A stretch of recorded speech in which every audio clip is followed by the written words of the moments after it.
दुनिया का सबसे पहला वक़फ़ खाने काबा मक्के में है, क्या हम उसके ऊपर भी सवाल उठाएंगे? क्या कुरान में क्या लिखा है, फिक़ह में क्या लिखा है, इस्लाम में क्या लिखा है, ये आप तय करेंगे या मैं तय करूंगा? सर, इससे हम मजहब में दखलंदाजी कर रहे हैं। आप दुश्मन हैं मुसलमानों के, उसका सबूत ये बिल है। ये जो आप बिल ला रहे हैं, आप देश को बांटने का काम कर रहे हैं, जोड़ने का काम नहीं कर रहे। आप सर्वोच्च न्यायालय के आदेश के बावजूद इसको हटाना चाहते हो। मान्यवर, ये सीधे सीधे कानून के खिलाफ वर्जी है। संविधान की अगर धज्जियां उड़ाने का काम आप करने का काम कर रहे हो, हम इसका पुरजोर विरोध करेंगे। Thank you, sir. Sir, I have given a notice under Rule 72 to oppose the Waqf Amendment Bill. Sir, I oppose the introduction of the bill under Rule 72(2) on the grounds that this House does not have the competence to make these amendments. This bill patently violates the principles provided in Article 14, 15 and 25. Sir, it is both discriminatory, arbitrary. It is a grave attack on the basic structure of the Constitution as it violates the principle of judicial independence, separation of powers. Sir, one thing has to be understood, that the Waqf management of a property is an essential religious practice for a Muslim. By denying legal recognition to Waqf al-Awlad under Clause 4 and Waqf by user under Section 3(r)(1), government has sought to severely restrict how Muslims can manage their Waqf property. Sir, in fact, Hindu endowment boards, I challenge, Hindu endowment boards are recognized even by usage and custom. Here you are asking for documentation.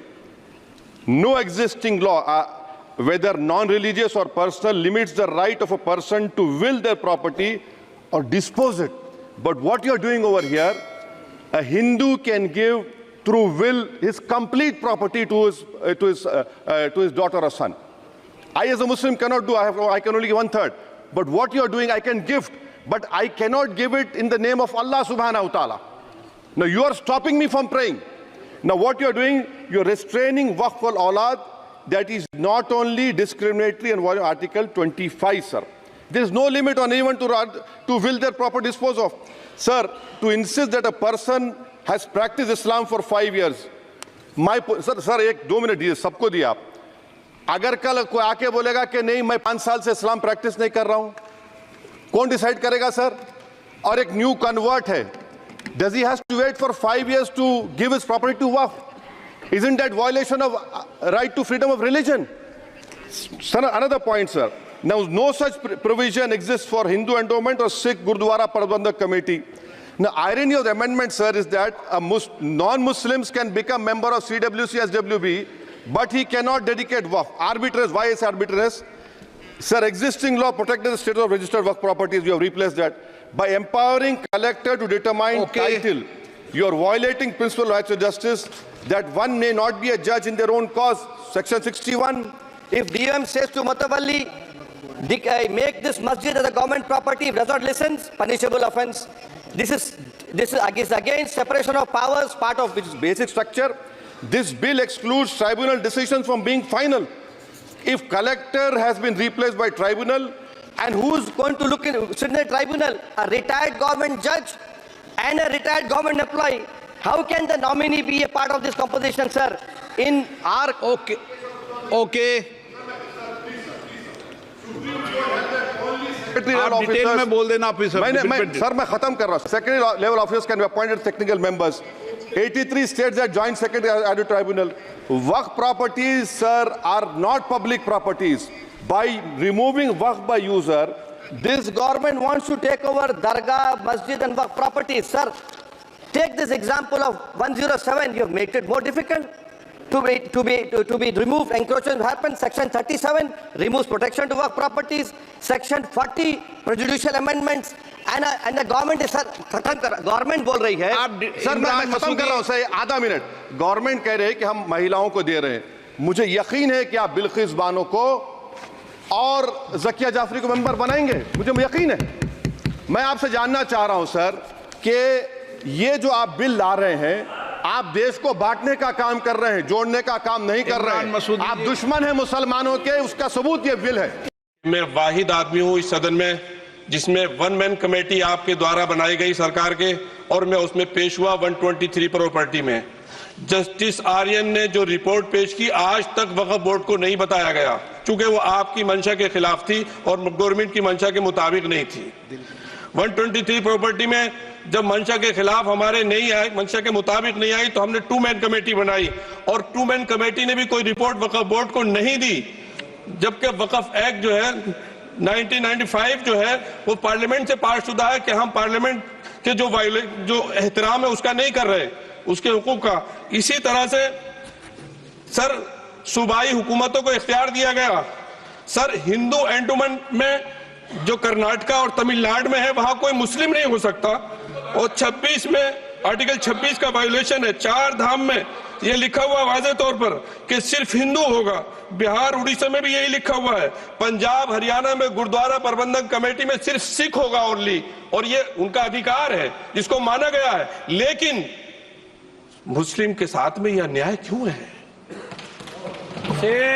और सुन लीजिए sir मैं आपकी तवज्जो के चाहता हूं, दुनिया का सबसे पहला वक्फ खाने काबा मक्के में है।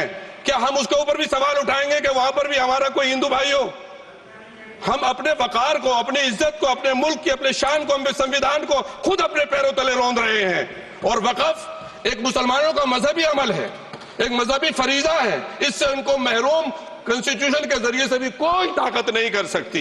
सर ये हम बहुत बड़ी गलती करने जा रहे हैं जिसका खुमियाजा हमें अभी नहीं सदियों तक हम भुगतते रहेंगे, क्योंकि हम खुद अपने कॉन्स्टिट्यूशन को, संविधान को, उसकी पामाली कर रहे हैं। अगर हमें इस सिलसिले में मैंने सर पूरा मैंने उसको मध्यम से पढ़ा है और मैंने पूरी 40 तरामीम जो उसमें गलत है उसको लिखकर जो है वो मैं लेकर आया हूं।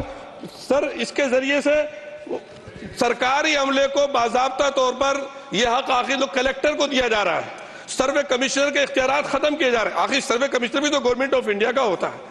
सर ऐसे कैसे कर सकते हैं हम?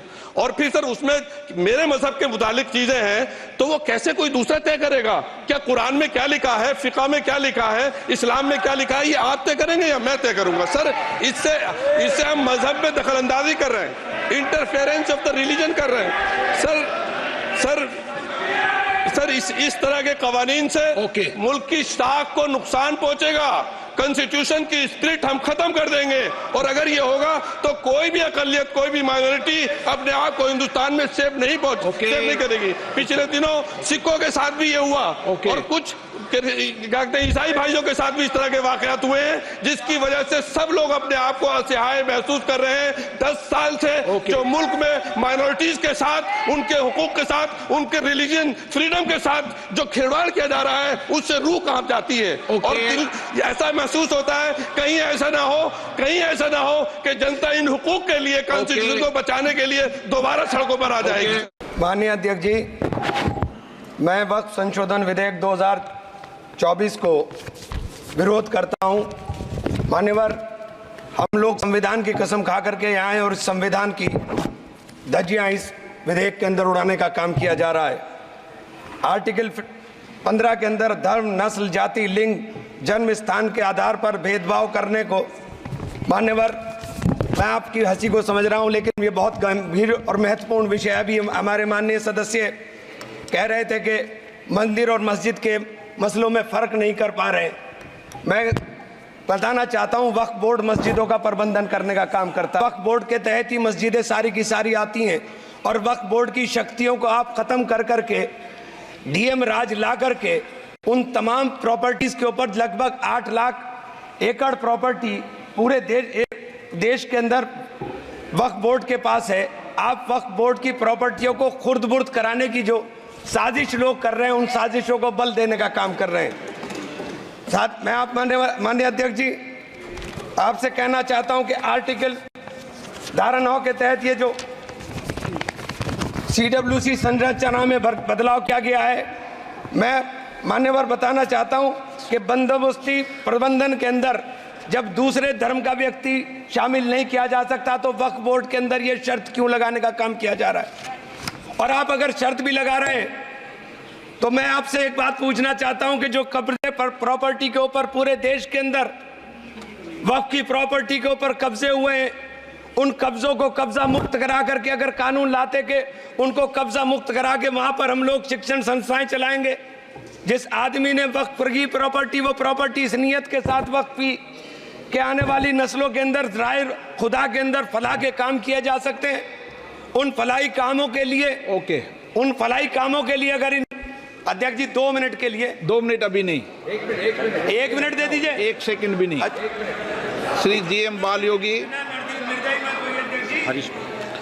नहीं, Shri GM Harish Bal Yogi. Thank you speaker sir. 1 minute को बात, हाँ खत्म कर, कंक्लूड कर। मैं माननीय अध्यक्ष जी कंक्लूड कर रहा हूँ 1 सेकंड के लिए। मैं इसके अंदर धारा 40 को माननीय अध्यक्ष जी हटाने का काम किया। इसके अंदर सर्वोच्च न्यायालय की सिविल अपील संख्या 7812 7814 ऑफ महाराष्ट्र राज्य वक्फ बोर्ड बनाम शेख यूसुफ भाई चावला अन्य के तहत प्रावधानों की जांच की धारा 40 के प्रावधानों की जांच की। अपने फैसले के पैराग्राफ 170 के अंदर बहुत स्पष्ट रूप से माना कि एक बहुत अच्छा कानून है। आप सर्वोच्च न्यायालय के आदेश के बावजूद इसको हटाना चाहते हो मान्यवर, ये सीधे सीधे कानून के खिलाफ वर्जी है। हम कहना चाहते हैं कि संविधान की अगर धज्जियां उड़ाने का काम आप करने का काम कर रहे हो, हम इसका पुरजोर विरोध करेंगे और पुरजोर विरोध करने का काम करते हैं। बहुत बहुत धन्यवाद।